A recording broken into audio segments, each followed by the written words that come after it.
Today, I needed a little bit of relaxation. I feel like I've been going pretty hard the last few rounds, and I got a little sunburned yesterday out at PLU. So today, we're uh, we're gonna just do a 9-hole loop here at NAD. Take it nice and easy. Um, I'm gonna actually do holes 3, 4, 5, 6, 14, 15, 16, 17, 18. So I guess I'm doing a 10-hole loop. Because then I'm gonna follow that up with hole 2 because they actually kind of feed together. So starting on hole 3, 225 feet straight down here. Kind of a bad hole for me. Never really had a lot of luck. I'm actually gonna try the forehand on this with my Firebird. Of course, it's always a bad idea to throw a forehand first hole of the day, but we're doing it anyways.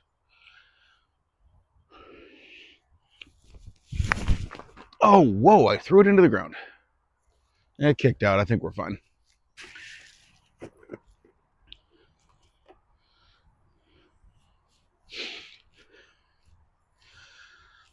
So if you've watched the PLU Meadows video, I guess actually, I don't know if I mentioned it on that video. I lost my harp out in Parkland, which is a little ways away, so I don't know if I'm going to see that back.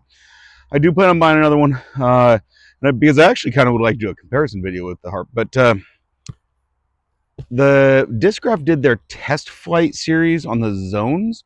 So it was the Ringer GT concept versus the Groove Top or Banger, I think, the Groove Track concept. So this is the one that has the ring on it, the Ringer concept, not the Groove Track. I felt like this was a little more comfortable in my hand than the one with the Groove Top. I actually ended up giving my brother the Groove Top one. He liked it, and he didn't have an overstable putter at all, so I thought it'd be good for him. So this is, at least for the time being, this is going to be my version of the harp in the bag. Again, I think I'm going to pick up another harp, maybe even another overstable putter, and try to do like a comparison video, go out to VNZ and try to throw all three of them against each other. Something like that. I don't know. I haven't figured it out yet.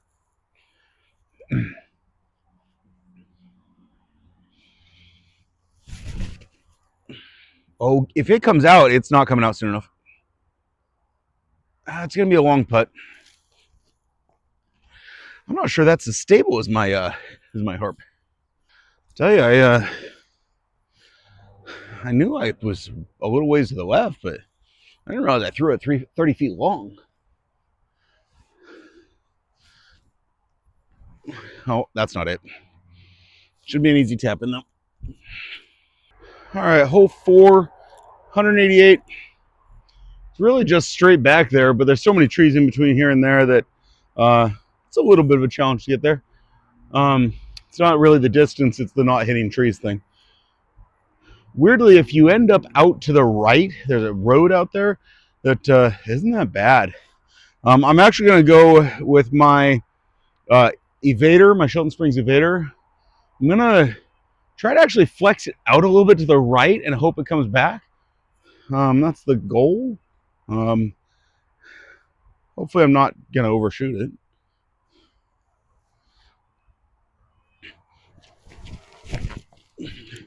No, I flexed it out right. I think I threw that short. Oh, well, hit a tree. Definitely short now.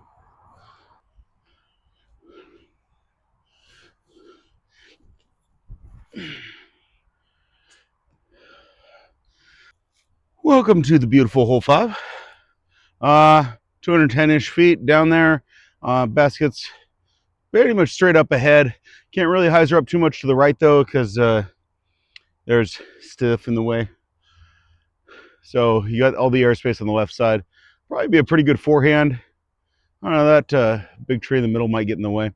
I just like to do try to go for the dead straight shot at it, because there is a hill behind it, just buried in the hill.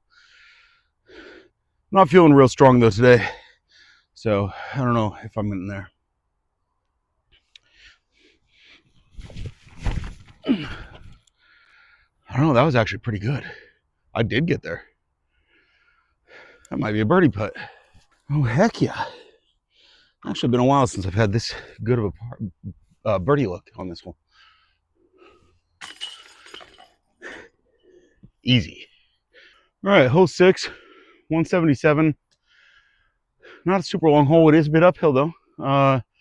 And there are trees dead center in the way of the baskets. I like going the flex route, the forehand flex route. Pushing off to the left, come back in. The distance seems about right for me, you know, when I actually throw the shot right. So, where's right?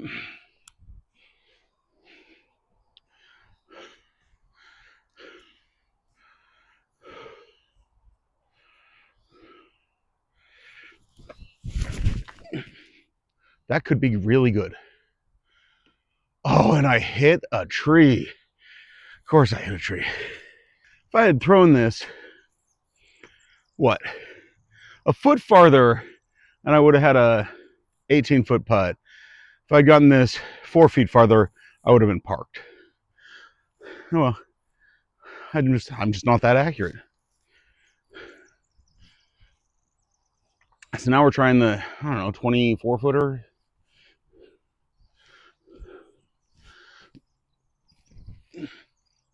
Nope. I have a little bit of a comebacker too.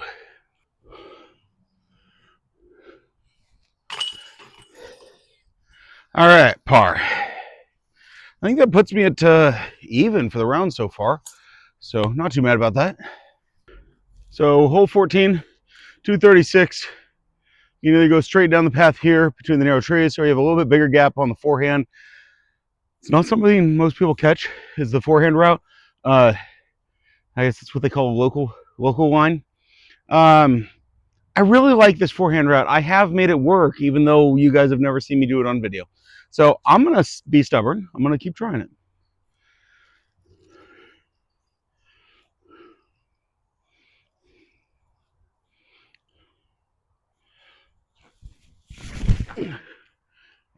And I still didn't hit it, but I ended up just 100 feet up in the normal fairway. So you should be able to see the basket. Big tree right in front of me. Small, I say skinny tree, but it's still not a small tree. Should be just on the right edge of that tree. I actually can't see the basket at all from where I'm standing.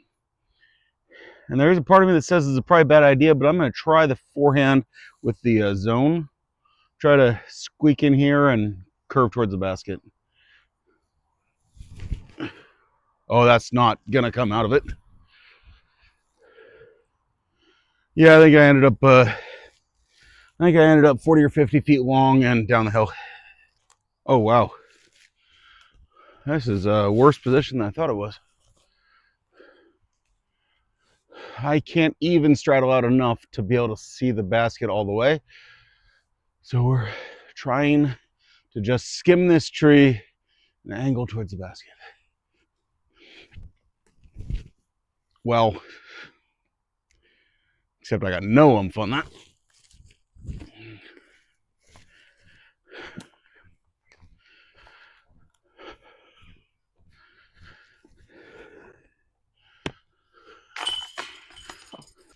Hole 15, 237. You're going to be looking to go up over the little hump here and kind of push hyzer to the right on a forehand. I imagine that the backhand would be pretty difficult on this one to get parked, because you'd really have to get some of the late drifts, comes down, and then basically hits something so it doesn't blast right past the basket. I think the forehand is definitely the way to go on this one. But you're looking for something that's going to just kind of drift to the right.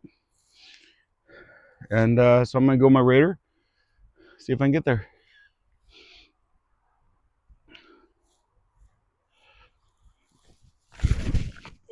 That might be really good. Oh, hit some branches and went down.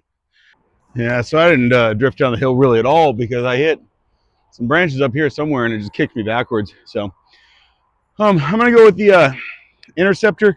You know, it's definitely more distance I need for this short shot. Really, a zone shot would be great. I don't want it to bounce. I don't want it to roll. So I want it to just kind of stick in the green. So here we are.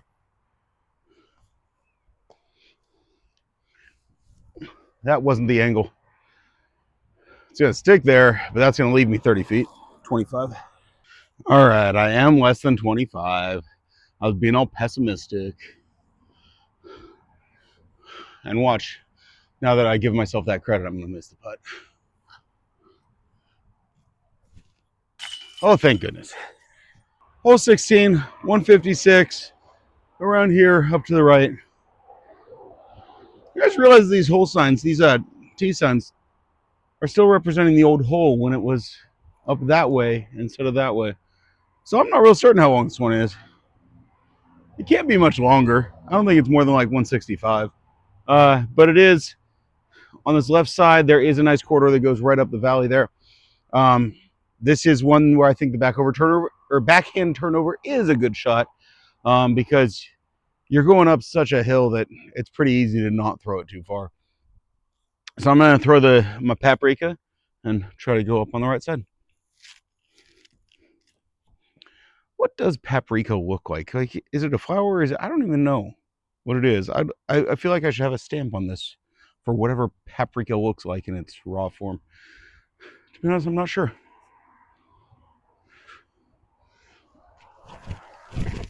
Oh my! Oh, I can't believe I got past that tree. It's a decent roll.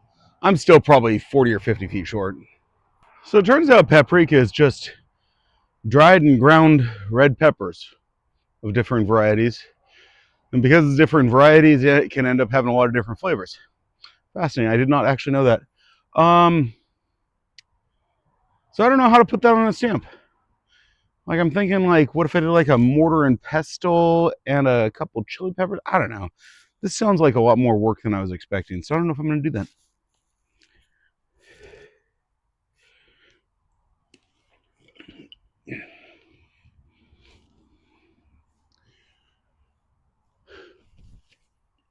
Well, that's a tap in. Hole 17, 200 feet.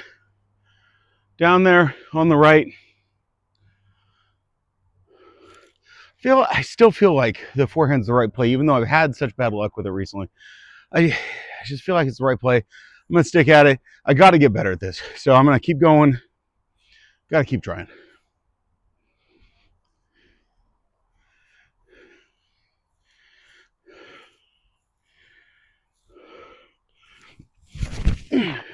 Well, I'm not going to be left this time. That was really high.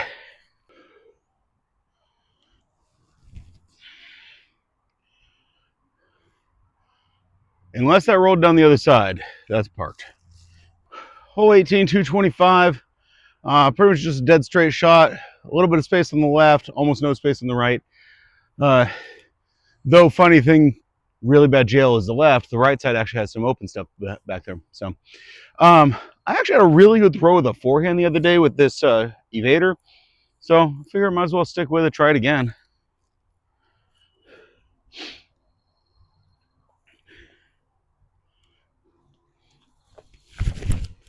That was not a really good throw with the evader.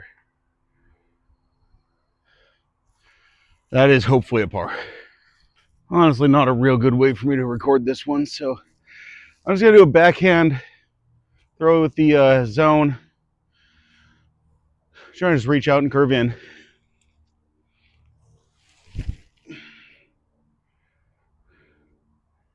Oh, I went deep.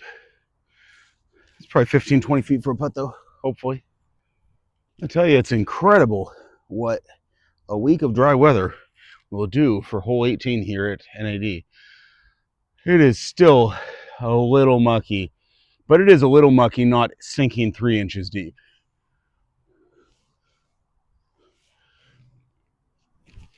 Oh, left side. That's a tap in for bogey. Great. All right, we have officially reached the last hole of the round, which is funny to say because it's hole 2. 260 feet. Easiest corridor is going straight a little bit to the right because then it naturally wants to bend back to the left, right to the basket. I'm going to go with my diamond back here. I actually have had a couple times where throwing like the Insanity or the Jackalope, I just stuck it too straight and it flexed and I ended up like deep on the right side and not fun over there. Not even fun finding your disc over there. So I'm going to go with the Diamondback, which is a very similar flight, but should have given a little easier fade. And hopefully I don't just end up short. That would be annoying. I'm probably gonna end up short.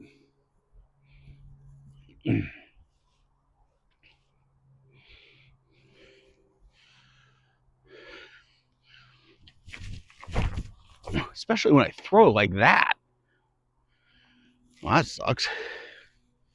So there are certain people in the local disc golf community that are concerned about erosion, especially on this hole, and 16, which is why they moved that basket already. But what I understand is the idea is that they're adding OB. You've actually seen me go deep on this hole twice on my upshot into areas that I think are going to be OB. I think they're going to actually make this area right here, the trees that I just hit on that drive would be in out of bounds, have a little island of out of bounds right in the middle. And then it looks like there's some fresh plants planted in here on the left side here. And the way they've got trees laid out, I'm betting that that's going to be OB also. I haven't heard anything official on any of it yet, so I don't know. I'm not going to play it as OB, but I'm not entirely opposed to it. I don't love OB. I like the natural OB, the don't throw here because you'll lose a disc. But in situations like this, I don't mind it, and it does definitely make this hole a little more challenging.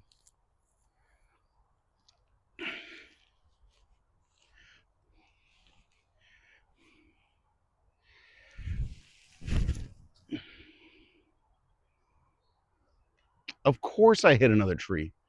Oh man, I think I kept going. I think I ended up way right in the crap. Great.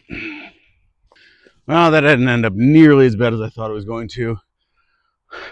I actually hit a tree right here. And if I hadn't hit that, it actually hit that and skipped forward a little bit, but it was still curving left, which I'm sure why I ended up here. But if I hadn't hit that, I think I was going to be parked or even just on the other side of the basket. In a course like this, you always have a good shot if it weren't for that tree.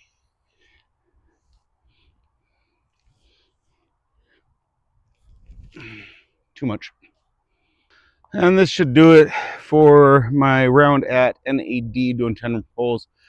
One thing that's kind of fun out here is that you can do different loops. You can kind of, is the way the holes kind of match up fronts to backs. There's several different routes you can take to do a partial round. I have a lot of fun doing it. Hope you guys enjoyed this one, and hope to see you again in the next one.